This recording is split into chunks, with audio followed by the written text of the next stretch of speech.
we've met each other in Paris. ჩვენ ერთმანეთს პარიზში შევხვდით და გადაწყვეტილი გვაქვს, რომ თუ იქნება უკრაინისთვის მისაღები ცეცხლის შეწყვეტის შეთანხმება, მაშინ ჩვენი სამხედრო გზით უნდა დავაზღვიოთ.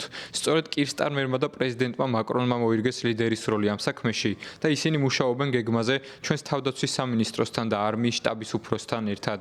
თუ რა კონკრეტული ნაბიჯების გადადგმა იქნება შესაძლებელი ცეცხლის შეწყვეტის შეთანხმების მიღწევის შემთხვევაში, ძალიან ლოგიკური მეჩვენება, რომ თუ საფრანგეთი და ინგლისი და შესაძლოა გერმანია გაგზავნის ჩარს, ჩვენც გავაგზავნით. ჩვენ ევროკავშირისა და ნატოს დამფუძნებელი ქვეყანა ვართ და ყოველთვის ვიყავით ნაწილი მრავალმხრივი კოალიციებისა და რა თქმა უნდა სამშვიდობო ინიციატივების. ამრიგად ვფიქრობ, რომ როცა ეს დღე დადგება, ჩვენ მათ გვერდით ვიქნებით. On the idea of Europe being ევროპის მოლაპარაკებების მაგიდასთან ყოფნის იდეაზე, როგორც ინგლისურად იტყვიან, თუ მაგიდასთან არ ხარ, მაშინ მენიუში ხარ. ამიტომ ვფიქრობ, რომ ჩვენ მაგიდასთან უნდა ვიყოთ უკრაინასთან ერთად. ჩვენ იდენტური პოზიცია გვაქვს.